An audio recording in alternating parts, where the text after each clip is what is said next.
ہمارے والا حضرت ڈاکٹر صاحب قدس اللہ تعالیٰ سرہ فرمایا کرتے تھے کہ آدمی بعض اوقات یہ سوچتا ہے کہ ہم ایسے زمانے میں پیدا ہوئے ہیں جس میں چاروں طرف گناہوں کے داعیے اور گناہوں کے ہرکارے پھر رہے ہیں. آنکھوں کو پناہ نہیں ملتی، کانوں کو نہیں ملتی، زبان کو نہیں ملتی. تو اب کیا کریں، ہم مجبور ہیں، اسی معاشرے میں جینا ہے، اسی میں رہتے ہیں. ایسے لوگوں سے ملنا جلنا بھی ہوتا ہے.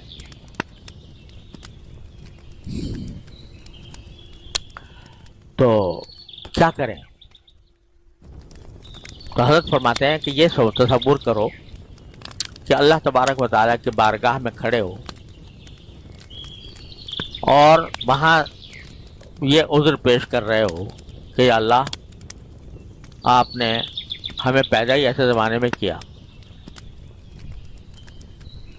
کہ جس میں چاروں طرف گناہوں کے اسباب جمع تھے. اگر آپ ہمیں کہیں صحابہ کے زمانے میں پیدا کر دیتے تو ہم ویسے بن جاتے، لیکن آپ نے ہمیں پیدا کیا 20ویں 21ویں صدی میں، تو ہر طرف گناہ ہی گناہ تھا، آگ بھڑکی ہوئی تھی. کیسے بچاتے ہیں اپنے آپ کو؟ تو یہ عذر تو تم نے پیش کر دیا. اس کے جواب میں اللہ تبارک و تعالیٰ اگر یہ پوچھیں کہ بتاؤ کہ جو آگ بھڑکی ہوئی تھی، گناہوں کی آگ بھڑکی ہوئی تھی، اس سے بچنے کے لیے مجھ سے کبھی رجوع کیا؟ کبھی مجھ سے مانگا کہ یا اللہ یہ آگ بھڑکی ہوئی ہے، مجھے بچا لے اس سے؟ اگر نہیں مانگا تو بتاؤ پھر کیا عذر ہے تمہارے پاس؟ کیا تمہیں میری قدرت پر یقین نہیں تھا؟ کیا تمہیں میری رحمت پر یقین نہیں تھا؟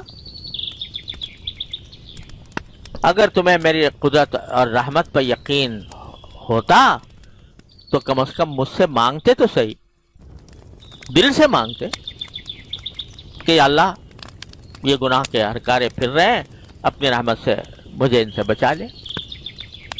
پھر تمہارا عذر بے شک ہوتا.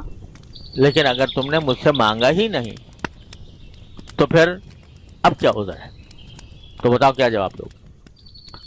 لہذا یہ اللہ تعالیٰ سے مانگنا جو میں کہہ رہا ہوں، منگتے بن جانا، یہی حل ہے ساری مشکلات کا. اور قرآن جو ہے وہ کس کس طریقے سے ہمیں دعائیں سکھا رہا ہے کہ یوں مانگو، یوں مانگو. میرے بندوں نے اس طرح مانگا تھا، میرے بندوں نے یہ مانگا تھا، ان کو کس طرح ہم نے نوازا. تو مانگو ربی انی مغلوب فانتصر، میں سارے دنیا کے اس موجودہ ماحول سے مغلوب ہو گیا ہوں، تو آپ ہی مدد کرو، فرمائیے اپنے فضل و کرم سے.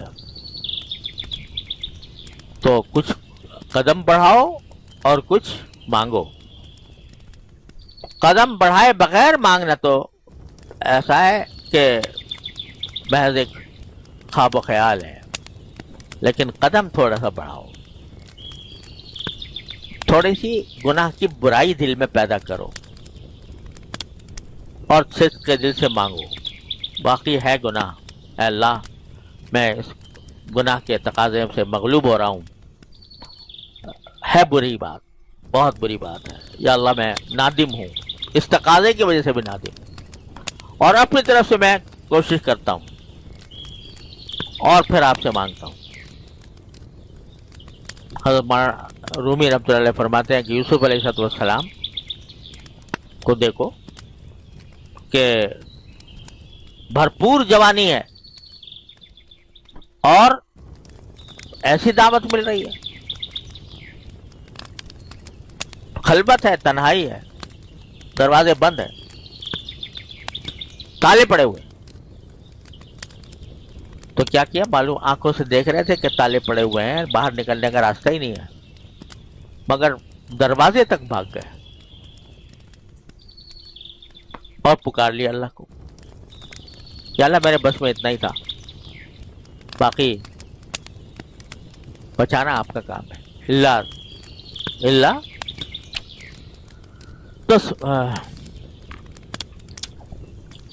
اگر آپ اپنی رحمت سے میری مدد نہیں فرمائیں گے تو اصبو الیہن واکم من الجاہلین، تو میں خود بھی مائل ہو جاؤں گا ان کی طرف اور جاہلوں میں بن جاؤں گا۔ مانگا مگر دروازے تک جا کر مانگا۔ تمہارا رومی فرماتے ہیں کہ گرچہ رکھنا نیست عالم را پدید، خیرہ یوسف وار می باید دوید۔ اگرچہ تمہیں کوئی رکھنا نظر نہیں آ رہا، باہر نکلنے کا راستہ نظر نہیں آ رہا، لیکن کم از کم یوسف کی طرح، یوسف علیہ السلام کی طرح بھاگ تو جاؤ دروازے تک، دیکھو پھر دروازے کون کھولتا ہے۔ گرچہ رکھنا نیست عالم را پدید، خیرہ یوسف وار می باید دوید، یعنی یوسف علیہ السلام کی طرح بھاگ کے جانا چاہیے جتنا ہو سکے۔ تو جب بھی ایسی صورتحال پیدا ہو جس میں آدمی اپنے آپ کو مجبور پا رہا ہو کہ بھئی کہیں مجھ سے گناہ سرزد نہ ہو جائے، تو یہ چھوٹی سی دعا ہے، یاد کر لو، رب انی مغلوب فانتصر، اے میرے پروردگار میں مغلوب ہوں، مجھے مدد فرما میری۔ تو یہ ہے تو چھوٹی سی 2-3 لفظ کی، لیکن میں نے کہا کائنات پوشیدہ ہے اس میں کائنات پوشیدہ ہے۔ مغلوبیت چاہے جسمانی ہو، چاہے روحانی ہو، چاہے دنیاوی ہو، چاہے اخروی ہو، جیسے بھی مغلوبیت ہو، کوئی دوسرا غالب آ رہا ہے تو یہ مانگ لو اور مانگتے رہو۔ یہ نہیں کہ ایک مرتبہ مانگ کے فارغ ہو گئے، مانگتے رہو، منگتے بن جاؤ، پھر دیکھو اللہ تبارک و تعالیٰ کس طرح دروازے کھولتے ہیں، کھولیں گے اور ضرور کھولیں گے انشاءاللہ۔ اور انشاءاللہ جب پیشی ہوگی تو کم از کم تم یہ کہہ سکو گے یا اللہ میں نے آپ سے مانگا تھا، میں نے آپ سے مانگا تھا، کوشش بھی کی تھی اور مانگا بھی تھا۔ تو پھر کیا وہ کچھ دشمنی ہے تمہارے ساتھ اللہ میاں کو کہ پھر بھی تمہیں جہنم میں ڈال دیں گے؟ کوئی دشمنی ہے؟ وہ انشاءاللہ رحم فرمائیں گے۔ اللہ تعالی ہم سب کو توفیق عطا فرما دے، اور صلی اللہ تعالی علی خیر خلقہ۔